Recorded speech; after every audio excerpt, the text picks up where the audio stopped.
আসসালামু আলাইকুম। আমি আব্দুল্লাহ আল মাহদি আবারও ফেরত এসেছি আপনাদের মাঝে কার্বনীয় কমিউনিটি এডিশন ইমেল সার্ভার সেটআপের আরেকটা অংশ নিয়ে। আজকে আমি যে জিনিসটা দেখাতে যাচ্ছি সেটা হচ্ছে post setup of the server. তার মানে হচ্ছে আমি এখন পর্যন্ত সিরিজে আপনাদেরকে দেখিয়েছি কিভাবে কার্বনীয় সেটআপ করতে হয়, কার্বনীয় সেটআপ করার আগে কি কি প্রি রিকোয়ারমেন্ট আছে, কি কি প্রি চেকস আছে। তারপরে আমি আপনাদেরকে দেখিয়েছি কিভাবে কার্বনীয়র সাথে লেটস এনক্রিপ্ট এসএসএল ইন্টিগ্রেট করতে হয়। আমি আপনাদেরকে দেখিয়েছি কিভাবে ইউআই পার্সোনালাইজ করতে হয়।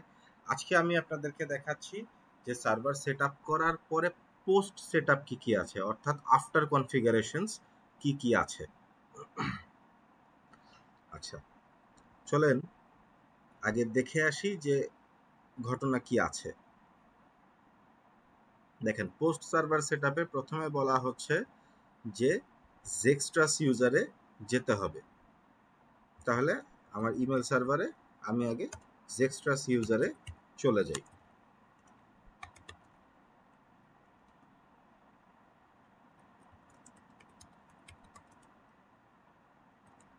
চলে আসলাম।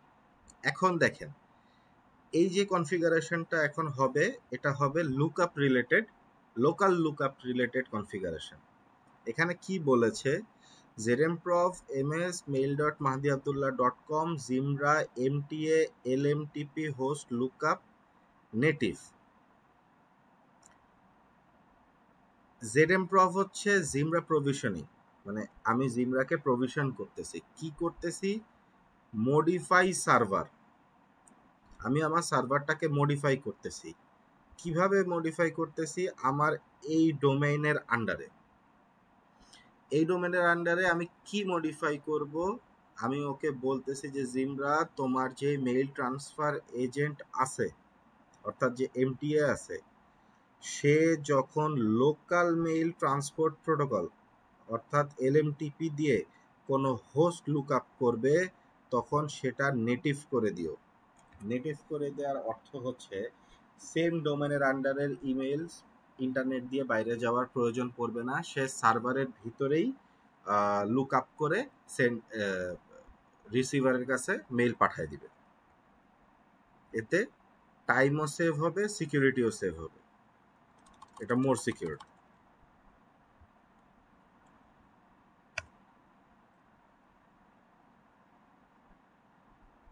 ডান। এর পরের বার হচ্ছে জেডএমপ্রভ এমসিএফ জিমরা এলএমটিপি হোস্ট লুকআপ নেটিভ। আচ্ছা, দেখেন, এটা হচ্ছে মডিফাই সার্ভার একটা ডোমেইনের জন্য, আর এটা হচ্ছে গ্লোবাল কনফিগারেশন, অর্থাৎ পুরো সার্ভার জুড়ে এই কনফিগারেশনটা যাবে। তার মানে হচ্ছে যদি মাল্টিপল আরও কোনো ডোমেইন থেকে থাকে, সেগুলাও এই কনফিগারেশনটাকে ইনহেরিট করবে, যেহেতু এটা গ্লোবাল কনফিগারেশন।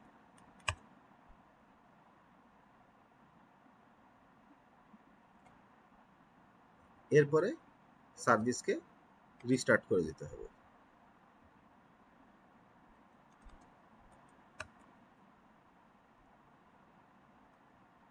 তাহলে এটা হলো আমাদের লোকাল লুকআপের কনফিগারেশন। এখন কি করব? এখন আমরা রিজেকশন করব। কি রিজেকশন? জেডএমপ্রভ অর্থাৎ জিমরা প্রভিশনিং, এমসিএফ অর্থাৎ গ্লোবাল কনফিগারেশন, জিমরা এমটিএ এসএমটিপিটি অর্থাৎ সিম্পল মেইল ট্রান্সফার প্রোটোকলের যেই সার্ভিসটা আছে, সেটাকে বলছে রিজেক্ট আনলিস্টেড রেসিপেন্ট, এবং সেটার আর্গুমেন্ট হবে ইয়েস। এই কমান্ডটা আসলে কি কাজ করতেছে? এই কমান্ডটা কাজ করতেছে হচ্ছে যে আমি জিমরাকে বলতেছি যে তোমার যে মেইল ট্রান্সফার এজেন্ট আছে, সে যখন এসএমটিপি সার্ভিস নিয়ে কাজ করবে, তোমার কাছে যদি কোনো মেইল আসে যেটার আসলে রিসিভার ইনভ্যালিড, মেইলটাকে আমার সার্ভারে ঢুকতে দিও না, ওটাকে বাইরে থেকে ডিসকার্ড করে দিও। ইনভ্যালিড রেসিপিয়েন্টের কোনো মেইল যেন আমার কাছে না আসে। তাহলে এটা দিয়েও সিকিউরিটি এনরিচ হচ্ছে।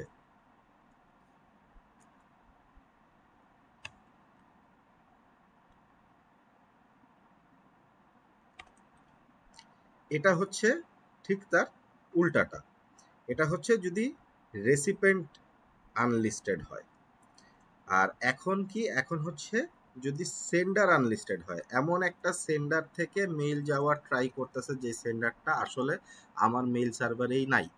স্প্যামিং যেরকম হয়, ফলস আইডি দিয়ে স্প্যামিং হয়, তো সেটা যেন না হয়, এটা হচ্ছে সেটার জন্য একটা কনফিগারেশন। যে আমি জিমরাকে বলছি যে তোমার মেইল ট্রান্সফার এজেন্ট যখন এসএমটিপিডি সার্ভিস নিয়ে কাজ করবে তখন আনলিস্টেড সেন্ডারকে তুমি হ্যাঁ অবশ্যই রিজেক্ট করে দিবা, তারপরে সার্ভিসগুলা রিস্টার্ট হবে।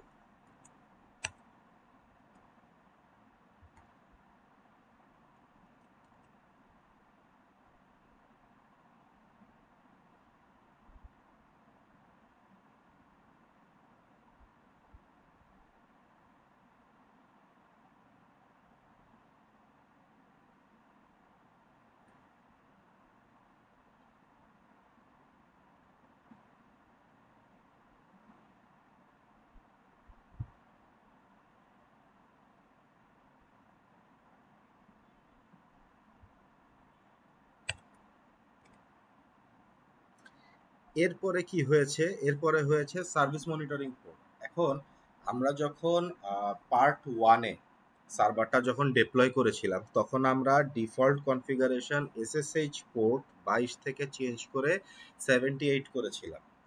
সেটা আমরা করেছিলাম আমাদের অপারেটিং সিস্টেমের জন্য। আমাদেরকে আমাদের মেইল সার্ভারের জন্যও করতে হবে, আমাদের জিমরাকে বলতে হবে যে দেখো আমার সার্ভারের কিন্তু এসএসএইচ পোর্ট আমি 22 থেকে চেঞ্জ করে 78 করে দিয়েছি, তুমিও কিন্তু এসএসএইচ 78 পোর্টেই লিসেন করো। এটা হলো সেই কনফিগারেশন কমান্ড। আচ্ছা, এরপরে আমাদের হচ্ছে মেইল বডি নিয়ে কাজ। প্রথম কথা হইলো এখানে যে ভ্যালিউগুলা দেখতে পাচ্ছেন সেগুলার ইউনিট হইলো bytes, not megabyte, not kilobyte, just basic bytes. এখন এই কমান্ডটা যেটা করছে সেটা হচ্ছে জেডএম প্রভ অর্থাৎ জিমরা প্রভিশনিং করছে, কি করছে, এমএস মানে মডিফাই সার্ভার, মানে আমার যে সার্ভারটা আছে সেটাকে আমি মডিফাই করছি। কোথায়? Host name. ও হোস্ট নেমটাকে কল করবে, তাহলে আমার হোস্ট নেম হচ্ছে mail.mahdiabdullah.com। এটাকেও কি করবে, এটাকেও করবে যে জিমরা ফাইল আপলোড ম্যাক্স সাইজ কে, এটাকেও এত বাইটসে রিকনফিগার করে দিবে। এটা আপনারা আপনাদের রিকোয়ারমেন্ট অনুযায়ী সেট আপ করে নেবেন। আমি যেটা দেখাচ্ছি এটাই যে এরকম হতে হবে ব্যাপারটা তা না।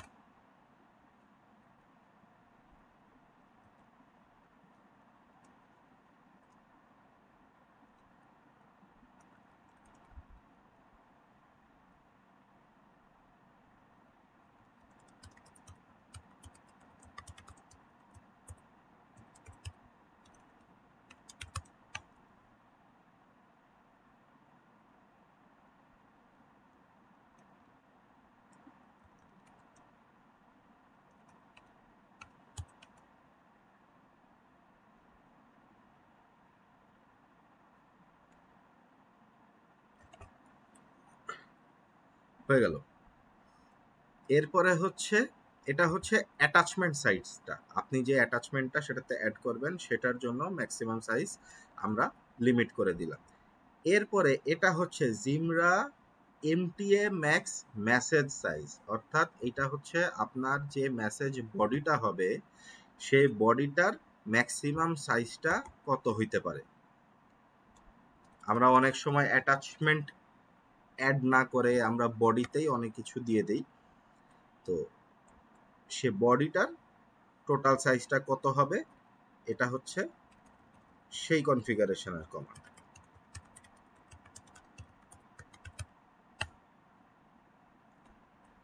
আর এটা হচ্ছে জিমরা মেইল কন্টেন্ট ম্যাক্স সাইজ, অর্থাৎ এটা হচ্ছে আমার যে মেইলটা যাচ্ছে এই মেইলের বডি, হেডার, তারপরে হচ্ছে অ্যাটাচমেন্ট এগুলা যা যা আছে সব কিছু মিলায় টোটাল যে সাইজটা সেই সাইজ।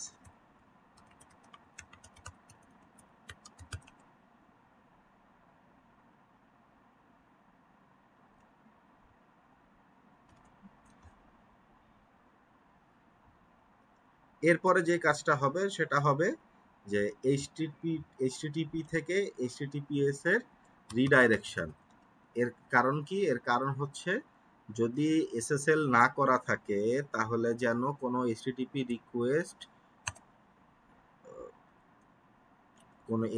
রিকোয়েস্ট যেন ডিসকানেক্টেড না হয়ে যায়, হ্যাম্পার্ড না হয়।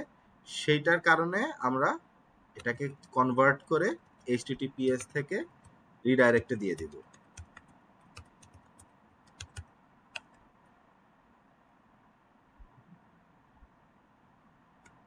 কনভার্ট হয়ে গেল। এবার হচ্ছে আইম্যাপ থ্রেড ইনক্রিজ। এখন জিমরা কার্বনিও বা জিমরা যেটাই হোক না কেন, মেইল সার্ভার ইউজ করছে ইউজার, কিন্তু উনি তো আসলে এই গ্রাফিক্যাল ইউজার ইন্টারফেসে অভ্যস্ত না। উনি ব্রাউজারে গিয়ে এই মেইল ইউজ করবে না। উনি যেটা করবে, উনি আউটলুক ইউজ করবে। তো আউটলুকে যখন উনি ইউজ করবে তখন ওনার এই আইম্যাপ কনফিগারেশন একটা সার্ভার ম্যাক্সিমাম কতটা হ্যান্ডেল করতে পারবে, এটা হচ্ছে সেটার একটা লিমিটেশন। আমি যে 800 দিয়েছি আপনাদেরকেও 800 দিতে হবে, ব্যাপারটা এরকম না। আপনারাও আপনাদের মতো চেঞ্জ করে নিতে পারেন। আচ্ছা, এরপরে হচ্ছে সিকিউরিটি। কি security? Zimbra amavis originating bypass SA. SA মানে হচ্ছে স্প্যাম অ্যাসাসিন। সেটার প্যারামিটার আমরা করেছি ট্রু। এই কমান্ডটা যে কাজটা করবে সেটা হচ্ছে যে আমার মেইল সার্ভার থেকে কোনো মেইল যখন বের হবে, আমি যদি আমার সেন্ডারকে আমি যদি অথেন্টিকেট করে দেই যে আমার সেন্ডারটা আসলে অথেন্টিকেটেড, তোমার কিছু চেক করা এখানে দরকার নাই, তাহলে টাইম সেভ হবে, আর রিসোর্স সেভ হবে, এবং একটা বাইপাস করে, কাকে? স্প্যাম অ্যাসাসিনকে বাইপাস করে আমার মেইলটা অলরেডি আমার সার্ভার থেকে বের হয়ে যাবে। তাহলে আমার লিস্টেড ইউজারদের তো আর চেক করার কিছু নাই, সেক্ষেত্রে এটা আমরা বাইপাস করে দিতে পারি।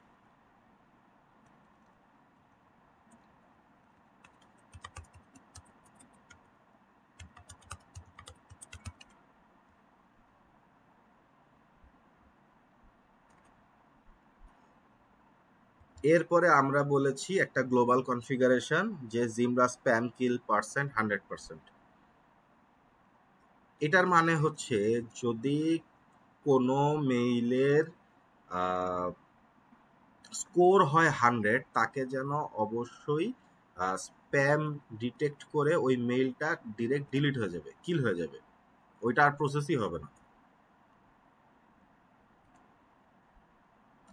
আর এখানে বলছে যে যদি তার স্কোর 95 হয় তাহলে তাকে স্প্যাম হিসেবে ডিটেক্ট করবা, তাহলে হচ্ছে ও ওই স্প্যাম ফোল্ডারে যাবে, আদারওয়াইজ সে 94ও যদি হয় ও ইনবক্স ফোল্ডারেই যাবে।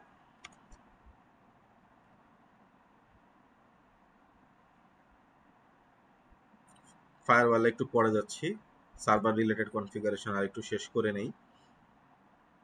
এখানে বলছে যে modify config Zimbra HTTP DoS filter max request per second 150।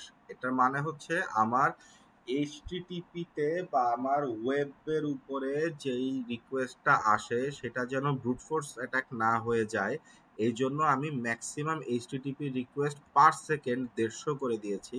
এর উপরে যদি হয় এটাকেও ব্রুট ফোর্স অ্যাটাক হিসেবে ধরে নিবে এবং ব্লক করে দিবে, আর কোনো রিকোয়েস্ট সে অ্যালাউ করবে না।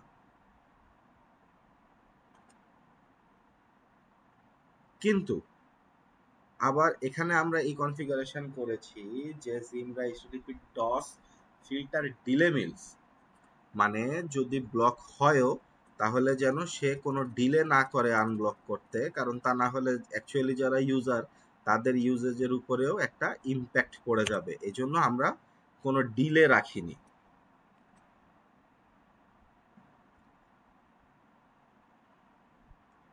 এরপরে এটা হচ্ছে জিমরা এইচটিটিপি থ্রটল সেফ আইপি।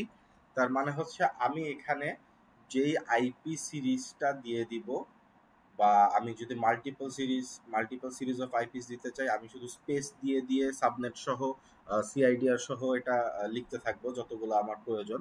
যেই যেই আইপি গুলাকে আমি অলরেডি সেফ ডিক্লেয়ার করে দিব আমার সার্ভারে, ওই আইপি গুলা থেকে কোনো চেকিং বা স্ক্যানিং এই সার্ভার করবে না। সে তাদেরকে অল স্ক্যানিং বাইপাস করে দিয়ে একসেপ্টই করবে। আচ্ছা, এরপরে হচ্ছে লগ ইন ফিল্টার নিয়ে সিকিউরিটি, যেটা হচ্ছে Zimbra invalid log in filter delay in minute between request before reinstating. মানে কোনো কারণে যদি একজন ইউজার ইনভ্যালিড লগ ইনের কারণে ব্লক হয়ে যায়, তাকে মানে 5 মিনিট পর্যন্ত ওই লগ ইন প্যানেলটা আর আসবে না, 5 মিনিটের জন্য সেটা ব্লক থাকবে।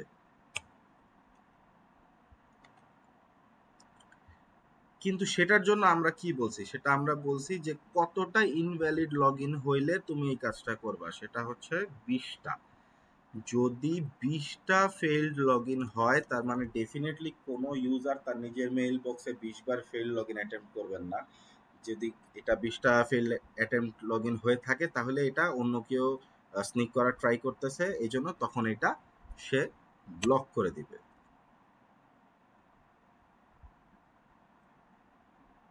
এবং আমরা আরো বলে দিতে পারি যে এই যে 20টা লগ ইন যে সে ফেইল অ্যাটেম্প্ট করলো, এইটা সে কতক্ষণের মধ্যে করলো। এটা যদি সে 2 মিনিটের মধ্যে করে থাকে, তাহলে তো ডেফিনেটলি কেউ প্রথমত 2 মিনিটের মধ্যে 20বার লগ ইন অ্যাটেম্প্ট করতে পারে না। দ্বিতীয়ত হচ্ছে যদি করেও থাকে এবং করাটা যদি ফেইলড হয়ে থাকে, তাহলে তো ডেফিনেটলি এটা কোনো সিকিউরিটি কনসার্ন, এটাকে ও তখনই ব্লক করে দিবে। যদি কারো ডিএনএস চেঞ্জ করার প্রয়োজন হয়ে থাকে, তারা এই কনফিগারেশন থেকে ডিএনএস চেঞ্জ করতে পারবেন। তাহলে এই ছিল না, এই ছিল না, আমরা ফায়ারওয়াল মিস করে আসছি। তাহলে এখন আমরা দেখব হচ্ছে ফায়ারওয়াল। উবুন্টু অপারেটিং সিস্টেমের ফায়ারওয়ালের নাম হচ্ছে ইউএফডব্লিউ। আমরা আগে এটাকে ইনস্টল করে আসি, যদি এটা ইনস্টল না থেকে থাকে।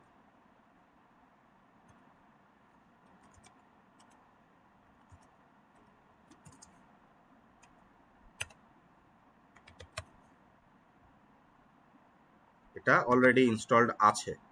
তাহলে এখন আমরা কি করব, এনাবল করব। এনাবল কাকে বলে? এনাবল মানে হচ্ছে আমার সার্ভারটা যদি রিস্টার্টও হয়, ও যখন চালু হবে তখন যেন ও চালু হওয়ার সাথে সাথে আমার এই সার্ভিসটা যেন চালু হয়ে যায়, সেই কনফিগারেশন হচ্ছে এনাবল।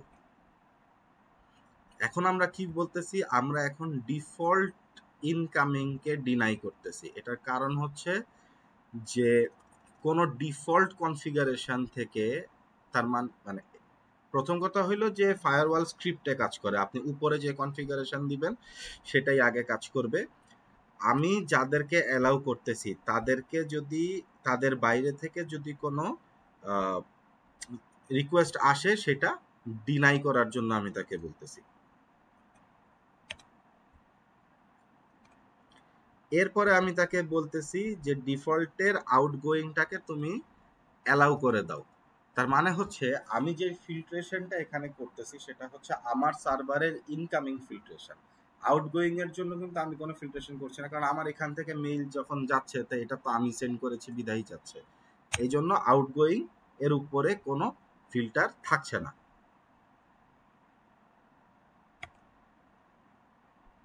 এরপরে যেটা হবে সেটা হচ্ছে আমরা 78 পোর্টকে অ্যালাউ করছি টিসিপি প্রোটোকলে ফর এসএসএইচ।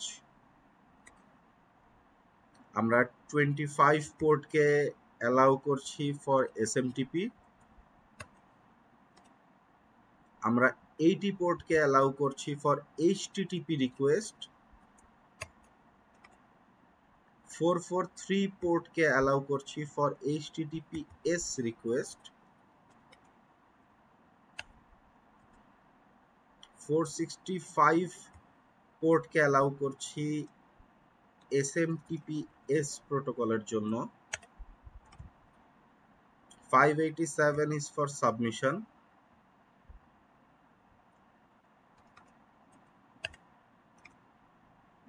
993 আর 995 এর সাথে আমরা পরিচিত। আমাদের সারাদিনে আউটলুক কনফিগারেশনে এই পোর্টগুলো আমাদের লাগে।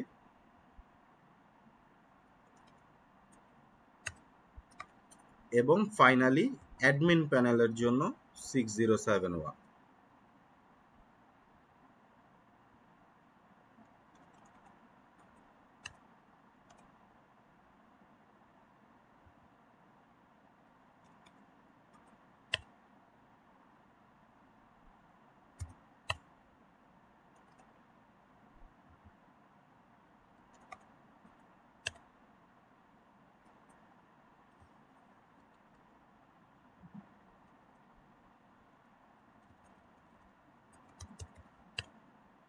তাহলে এটা হচ্ছে আমার ফায়ারওয়ালের স্ট্যাটাস। আমি এই পোর্টগুলাকে এই পোর্টগুলাকে এই প্রোটোকলে অ্যালাউ করেছি, এবং কোথা থেকে অ্যালাউ করেছি সেখানে আমি কোনো বাইন্ডিং রাখিনি। এটা এনিওয়্যার থেকে এরা অ্যালাউ হবে, কারণ আসলে কোথা থেকে আমার কাছে রিকোয়েস্ট আসবে এই ব্যাপারে তো আমি জানি না। আইপি চেঞ্জ হতেই পারে। আমি একজন ইউজার, আমি আজকে এক লোকেশনে আছি, এখানকার আইপি এক, আমি আরেক লোকেশনে যেতেই পারি। সেক্ষেত্রে আমরা আসলে আইপি বাইন্ডিংস এখানে করছি না। তাহলে এটাই ছিল কার্বনীয় সার্ভারের পোস্ট সার্ভার সেটআপের একটা গুড প্র্যাকটিস। এই প্র্যাকটিসগুলো যদি আমরা করি তাহলে কিছুটা পরিমাণ আমাদের সার্ভার একটু সিকিউর থাকবে, আর রিসোর্স ইউটিলাইজেশনের উপরেও কিছুটা চাপ কম পড়বে। কারণ যেহেতু যদি আনওয়ান্টেড রিকোয়েস্ট আসে এবং সেগুলো যদি ব্লকড হয়ে যায় বা আগে থেকে ডিসকার্ডেড হয়ে যায়, তাহলে সেগুলো তো আর আসলে আমাদের রিসোর্সকে ইউটিলাইজ করতে পারবে না। তো মানে এটা করার টার্গেট হচ্ছে যেন আননেসেসারি কোনো হ্যাসেল আমাদেরকে ফেস করতে না হয়।